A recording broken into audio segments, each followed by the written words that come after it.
presents School is Now in Session. Welcome to Homeschooled Podcast. Homeschooled.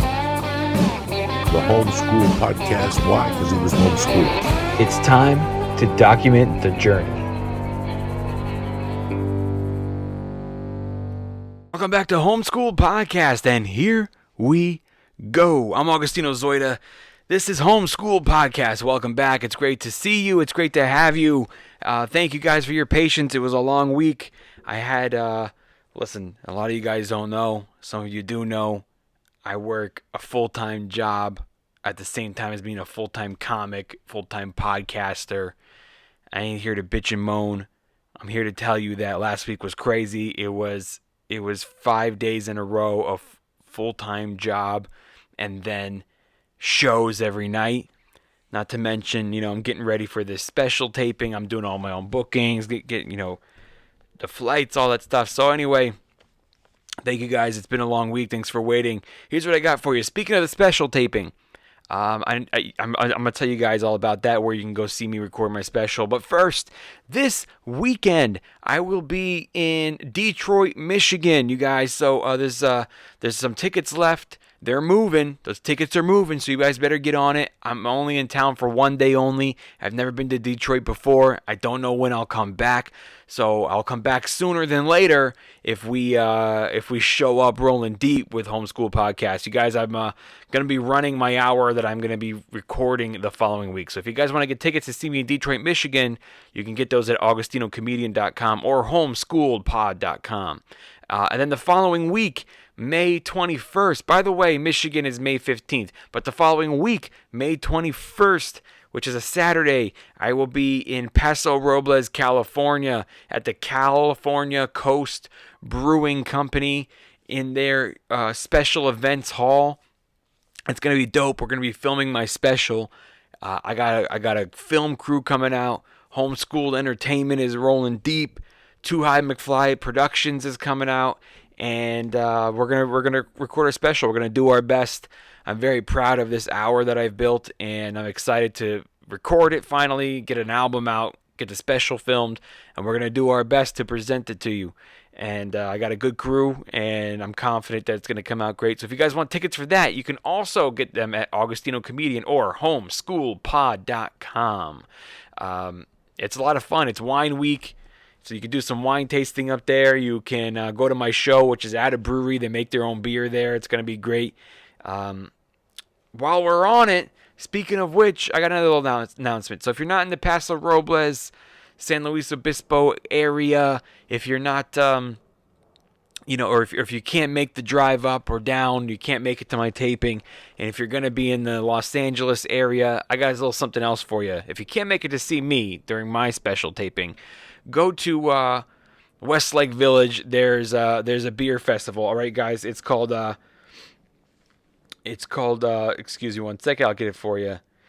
So 14 Cannons in Westlake Village is doing a beer festival. Brews and Crews Beer Festival by 14 Cannons. It's in Westlake Village. I like to give those guys a shout out because they've helped me out a lot. They've hooked it up quite a bit. They sponsored a few events of mine. Their beer is phenomenal. Everybody that I introduced that beer to loves it.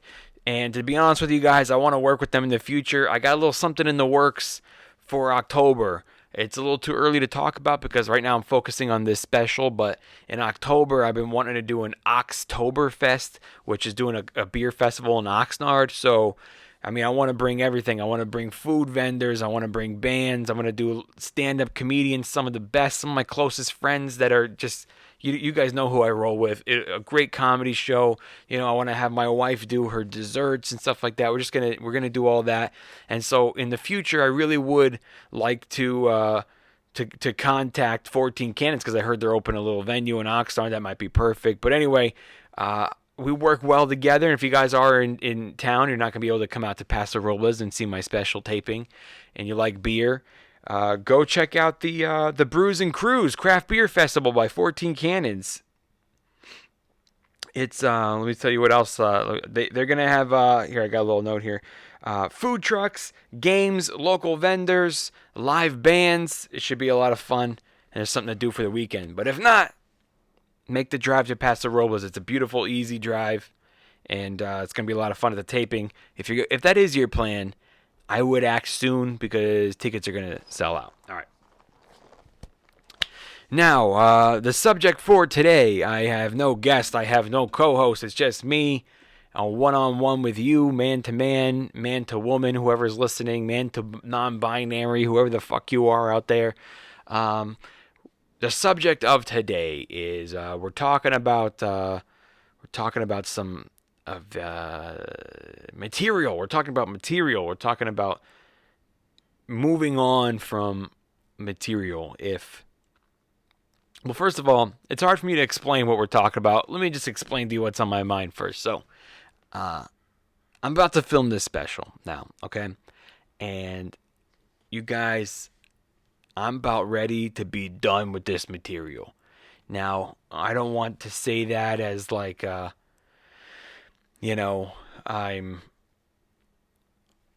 saying that the material's not good. I'm not saying I don't want you guys to be excited about it. I think it's great. I'm really proud of it. And I want you guys to run out and buy the album. I want you to, watch it wherever it becomes streaming. And that's not what I'm saying. I'm saying is like, what an artist goes through sometimes is like you'll get sick of your own act. And that's where I'm at this point.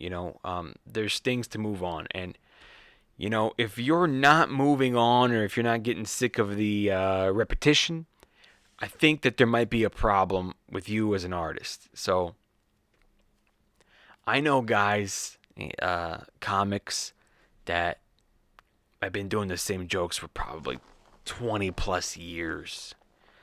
It's crazy, and you'll go, some people, you'll see them the first time. I remember when I first started doing stand-up, there was a bunch of dudes that I had, seen clips of them, and I kind of knew who they were because I was a comedy nerd. And then when I got to meet him in person, I was so excited. And then I got to see him perform. I was like, oh my gosh, that guy is so freaking good. Will I ever be that good? And then, years go by, you do get good, and you get better yourself, and you're building, excuse me one second, I'm going to pull this little camera a little closer to me. You're building your own act. And you should always be leveling up. You should always be better and better and better than you were the year before. And if that happens, you're going to watch yourself surpass all these guys that you have seen, that you admired. And then, the years go by, or maybe you didn't see him for a while. Then you see him again, and you're like, hey, guy's still doing that same joke. Oh, I love this joke. That's one of my favorites. And then, years go by again. You're like, dude, is this guy doing the same joke? And then years go by a little bit more, and then you start to see yourself getting asked to close on lineups that they're on. Then you go a little further, and then you end up seeing some of them get booked as features at the places you're getting booked as a headliner. Then some more time passes, and you end up watching those people's act, and it's like, how are you still? I don't understand. And it's normal when you see somebody for the first time, you're like, wow, it's so good, And then the next year they come back to your town, you tell all your friends, I saw this guy last year. They were so funny. Let's go out. It's going to be great. And it's not like a concert where you're like, I hope they do all our favorite songs. It's crazy. It's like, dude, this guy's doing the same bit as last year. And maybe there are some bits where you are looking forward to it. And you're like, oh, I love this bit. I wanted my friend to hear it. But like the whole act, the same again. I don't know how those comics are doing it. Like, I get so sick of doing the same thing over and over again. And it's just crazy to me that it's not like music. It's like, music, good songs, they'll be like timeless. And some good bits are also timeless. Like, you can talk about, there's certain stand-up specials from the 70s, 80s, I'll go back and watch, and they're still relevant because, like, the joke will always be funny. The punchline always rings true. Like, wife jokes, you watch the Rodney Dangerfield. It's like all that stuff is like quick punchline jokes. It still makes sense. It's all about the wife and how he looks ugly. Okay. Then you go with Mitch Hedberg, also one-liners. A lot of that is still relevant today. Look at Bill Cosby from the late 80s. He's got a whole bit on going to the dentist, a long dentist story. And then he talks about his mother and father and stuff like that. But then there's certain bits that you couldn't do anymore. Like, if you're, I'm not saying you have to do current event stand up. I'm not saying that that's what you have to do. I never like to tell any comic or any artist how to do their art, period. But if you are doing current events, obviously that stuff is not going to stay relevant. I mean, guys, there's people doing like Obama jokes still. There's guys I know doing Bill Clinton jokes still. It's like when you put a time stamp on your material, that stuff, it is crazy. It's crazy. I noticed that coming up. Like, I've noticed the guys that I really looked up to that were fucking, like, stand-up crushers. I noticed that I lost respect for them over the years, that they were just doing the same things over and over and over again, not really, writing. And I've gone through periods of time where I just can't write. Like, you go through periods of writer's block, and then you go through periods of where new stuff just all comes at you at once. And it's not all gold, but your brain works a certain way. Like, as a stand-up, there will be times where your brain is just constantly, everything could be a bit. And it's not all going to be gold, it's not all going to stay, and it's not all a bit. But there's moments that your brain is just like, has like a little electrolytes that are just flashing, and there's times where you'll have writer's block, where your thoughts are your thoughts, and you don't think anything of it. And then, but if you're a stand-up, you know what I mean by there's times where your thoughts are always possibly a bit. And, everything that shoots into your brain is like, oh, this could be a bit, this could be a bit. And you go through periods like that. But then I don't understand how there's guys that are like never writing anything new. And then, they'll tell you like, can I go up? I want to work on some new shit. And then they'll do the same shit they always do. If anything, adding new tags to the new shit, which is fine. You got to do that too. I do that too, but to tell you the truth, guys, I don't know how you don't get sick of it. You gotta always be evolving, And I'm having that period right now where I'm having everything shoot into my head, could be a bit. And this is actually the worst time to have that. I'm having all these ideas for new jokes fly into my head, which normally, like, that's great, but I'm like, where were you when I needed you? This is the worst time to have that happen to you as a comic. Right before you're about to film your special. That's the worst, and that's what's happened to me. And it's not rocket science. It makes sense because there's parts of your brain, creative parts of your brain, that are being used right now because you're getting ready to tape a special, and your brain is just working extra overtime, and I'm practicing it and getting on stage a bunch and running it, and But I'm getting all these new ideas, and even new ideas to add to the old bits, and I'm like, don't do it right now. Just tape the special first, and then we'll try it later. Because right now I'm supposed to be working on my special, and there's new things that are coming in, and I'm just like, oh man, this is not the time that I needed you. I needed you not when I'm 2 weeks away from taping. So, because 2 weeks away from taping, I want to be doing the hour that's solid. I've been working it for 2 years. It's like, the one that crushed when I do a weekend, when I'm doing, guys, when you come see me for a one-nighter, I do good. Some nights I do great. When you come see me when I'm there for the whole weekend, Thursday through Sunday, I think the last time I did that was in Edmonton in Canada. Thursday through Sunday. When you come see me, it's like fire. It's like that Thursday, I'm good, I'm okay. And then it's like Friday 2 shows, Saturday 2 shows. By the time you see me Saturday, it's all good. And I'm getting better day by day, show by show, because Friday and Saturday has 2 shows. But by the time you see me, it's like Saturday, I'm like, it's a well-oiled machine. And so that's like what I've been trying to do, getting on stage. And it's very hard to get on stage when you're home in LA to get a long period of time. I've had a couple of guys that threw me 30 minutes here and there, but mostly it's 5 minutes, 10 minutes, 8 minutes, things like that. And it's very difficult to work your hours. So what I do is I write my entire set list, the hour. That's the hour I'm going to do on the special. And then I go like, okay, that's 5 minutes, that 5 minutes. And I work on them piece by piece by piece, but it's still different. It's different than than running the hour and building the momentum and working the audience up and down piece by piece. It's good. I'm working the muscle, but I'm not working the hour-long muscle of training the audience of where I want to go. So that's why when you see me do a weekend where I have like 3 to 5 shows in one weekend, it's the set is like prime, and so that's what I want to do for the special. But I'm having like one of those moments where just everything that shoots in my head could possibly be a bit, and I'm so tired of doing the same stuff. I'm burnt out from it. I'm sick of my own act that like the new stuff is actually more entertaining for me. And artists and comics will also know what I mean by that. That a lot of the stuff is for you, but it ain't for the audience. Like your favorite bit is probably not the audience's favorite bit. I bet you it's the same for musicians, painters. Your favorite song is not the audience's favorite song.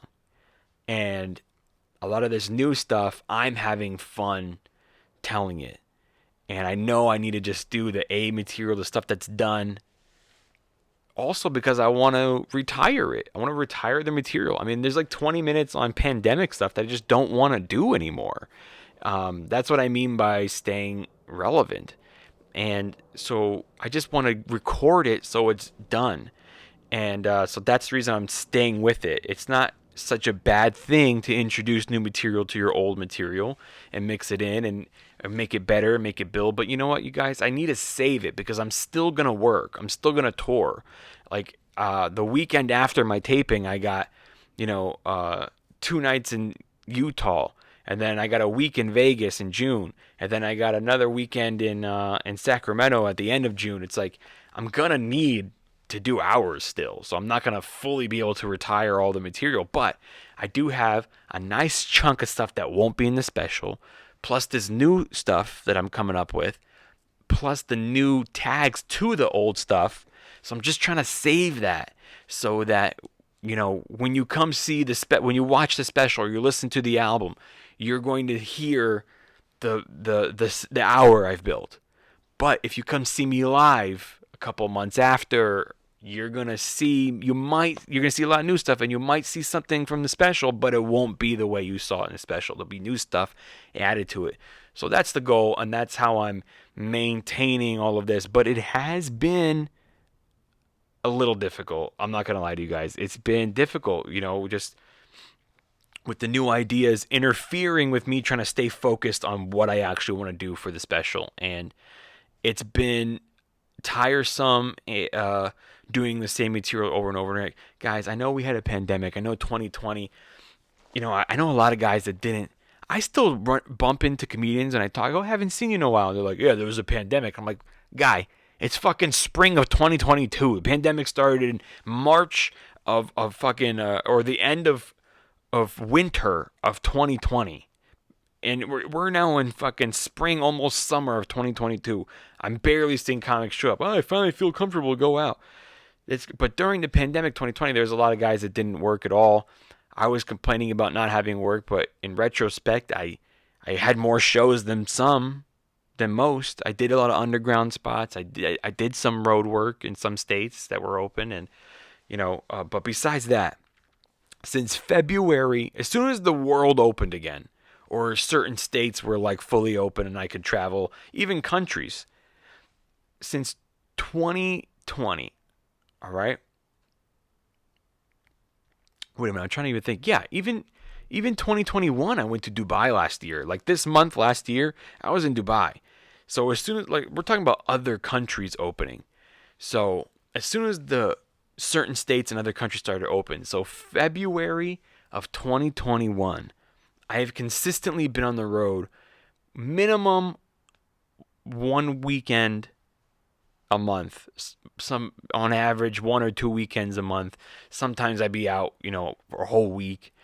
Rarely 3 gigs or 3 weekends a month. I'm not counting gigs and spots in town. I'm talking about on the road. But I've been on the road since February of 2021. It is now May of 2022, and I've been doing this hour pretty much pretty much. I mean, I've added like a whole new 20 to it but in that time, I became a next level headliner. Not the next level, but my next level. And I watched myself transform to a different performer, the next level up performer. I've watched myself transition into like a guy who has 60 minutes to a guy you can actually call the headliner, somebody who offers substance. I've watched this hour get built. But guys, that's a long time to be doing the same act, and I'm sharing with you what I'm going through because I know that there are times where every artist looks at the artist above them or maybe even equal to them and is envious of the things that they have and the success that they have, and it's obvious that there are people below you that have what you want. So not that they're below you, I just mean, there's things that you want that you don't have, but you have things that other people want. And we got to take a little time to appreciate the moments that we're in, and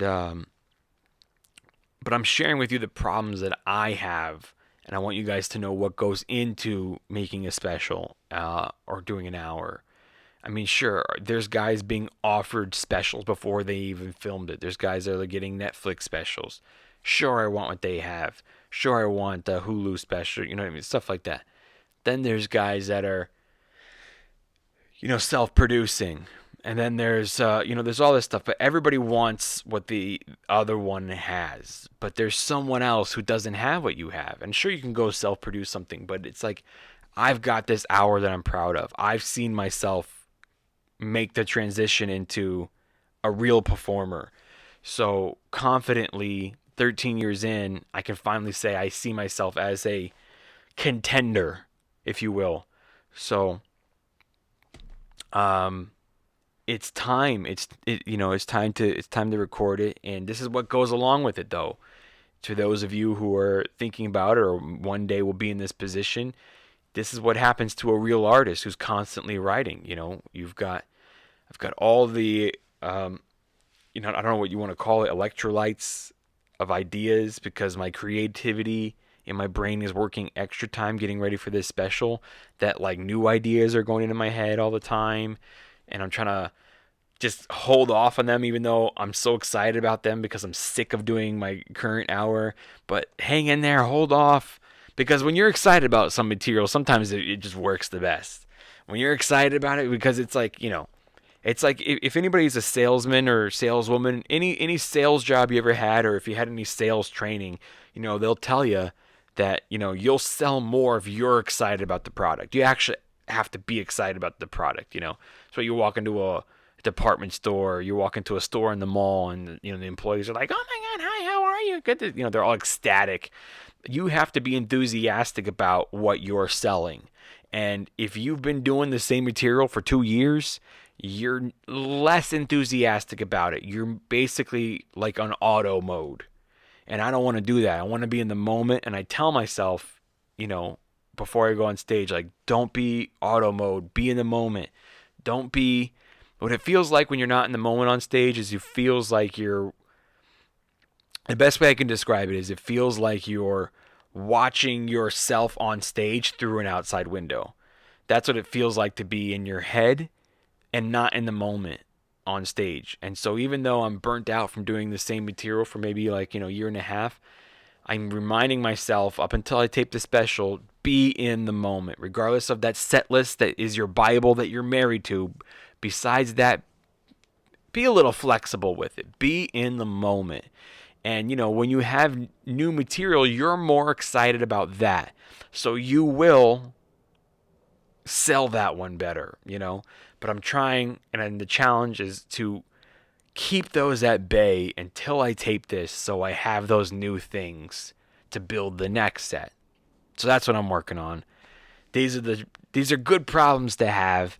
This is what's going on in my creativity in my brain right now, and I hope that some of you guys can relate, and I hope that this helps some of you in the future, or if maybe you've already gone through it, I hope that you enjoy listening to me go through it. It's the ups and downs, the peaks and valleys of an artist, you guys, and I know you know that.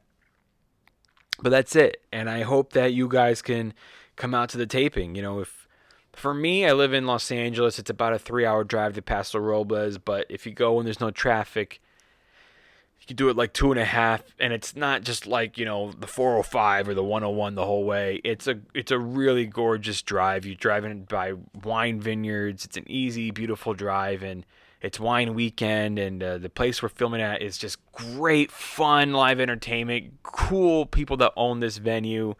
And most of all, you guys heard me talking off shit. Come watch me tape the special. Let's see me put my money where my mouth is of this hour that I've built. So I hope that you guys can come out. And tickets are still on sale. I don't know for how long. They're probably going to sell out for the taping, so go get them fast. But I'd love to have you there. As of now, there's one show. We might add a second show if this one sells out. So right now there's a 7 o'clock. If we add a second show, it'll be a 9. So guys, go get tickets. I'd love to add a second show. Gives me twice the opportunity to get the taping that I want. So that would mean a lot. Go buy tickets. Please come out and see me. If you're in the area, if you've got to drive a little bit, it'll be a fun weekend. Tickets are at augustinocomedian.com or homeschoolpod.com. Click on tour. And if you guys can't make it and you're in the Los Angeles Valley area, Westlake Village, go check out the 14 Cannons Brews and Cruise Festival. It's going to be fun.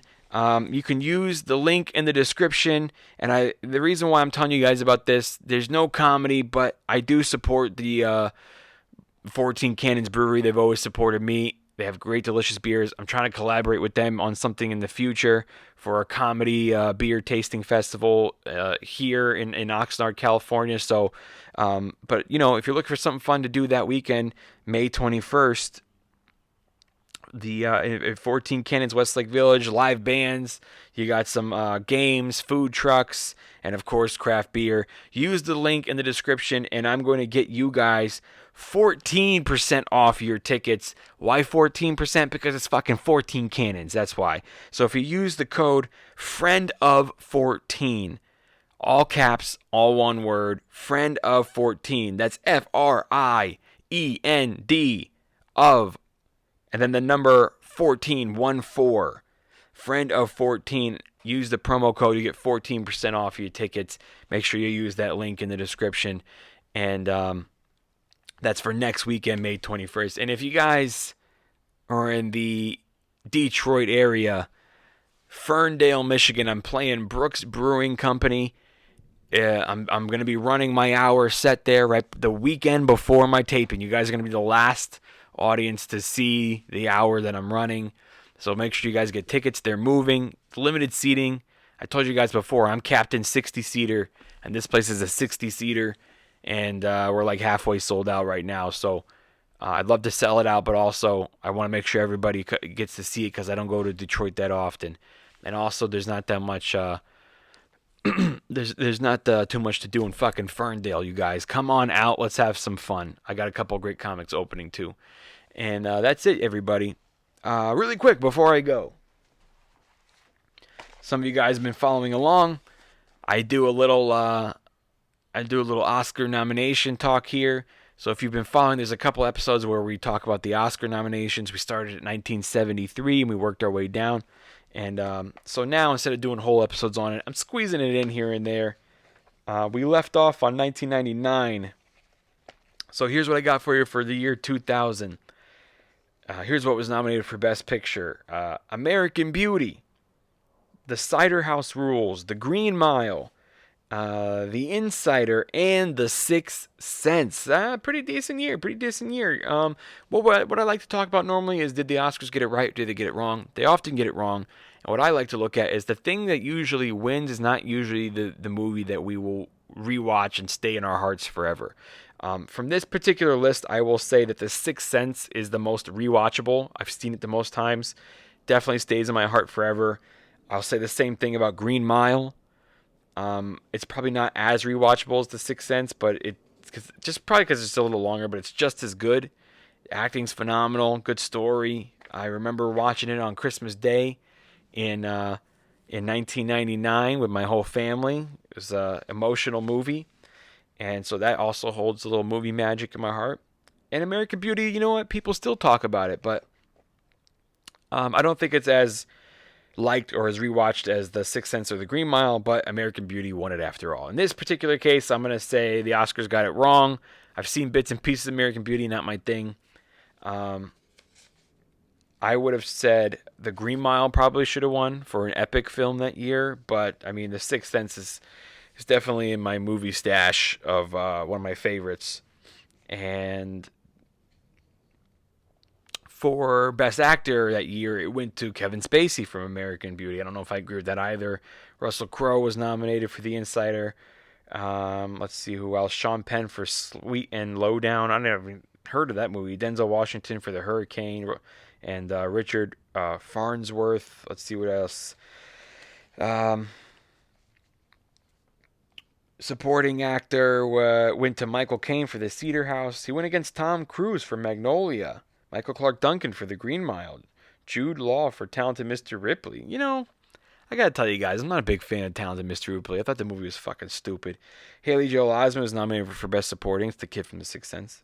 I agree with that nomination. I never saw The Cider House. I don't know if Michael Caine deserved it, but he probably did because he's a great actor. Best Actress went to Hilary Swank for Boys Don't Cry. And she went up against Annette Bening for American Beauty. Janet McTeer for Tumbleweeds, never heard of that. Julianne Moore for The End of the Affair. Meryl Streep for The Music Heart. Supporting Actress went to Angelina Jolie for Girl Interrupted. She beat Toni Collette for The Sixth Sense. Catherine Keener. I see that. Toni Collette, I feel like, wasn't in The Sixth Sense enough to get a Best Actress Leading nomination. I would say supporting, maybe. Who won Best Director that year? Here's your nominees. Can you guys guess it? The Cider House, The Insider Man, M. Night Shyamalan, of course, for The Sixth Sense. American Beauty, being John Malkovich, which I've also never seen, but I think that someone told me recently I should watch that. But Best Director went to Sam Mendes for American Beauty. So there you have it. There's the 2000 nominees. What do you guys think? Is there any of those movies that I haven't seen that I should probably give a rewatch that you recommend? Do you think that the Oscars got it right? Hit me up. I'm always here, you guys. I'm always taking emails. I will answer them if you have questions about anything, advice, stand-up, you just want to talk, movie recommendations, comments on the Oscars, things like that. You can do it all at homeschoolpod.com. Click on contact. It's also where you can get our merch, homeschoolpod.com. Click on merch. For shirts like this one that I'm wearing right now, Document the Journey, Homeschool Podcast shirt. There's a bunch of cool other homeschool shirts as well as my album shirts and some of my comedy touring shirts, like Only Love Could Save the World one. You can get my old album and click on tour to get tickets to my upcoming shows. May 15th, Ferndale, Michigan. May 21st, Paso Robles, California. May 27th, Salt Lake City, Utah. May 28th, St. George, Utah. And then that's all I got for you right now, but I got some stuff in June too. You guys, I'm Agostino Zoida. Thank you for listening, and I hope you stayed all the way to the end. I really appreciate you. Please continue to come back here where we document the journey at Homeschooled Podcast. Peace. Homeschooled Podcast. Homeschool. The Homeschool Podcast. Why? Because he was homeschooled. I don't want to do that. No, okay. I don't want to do that at all.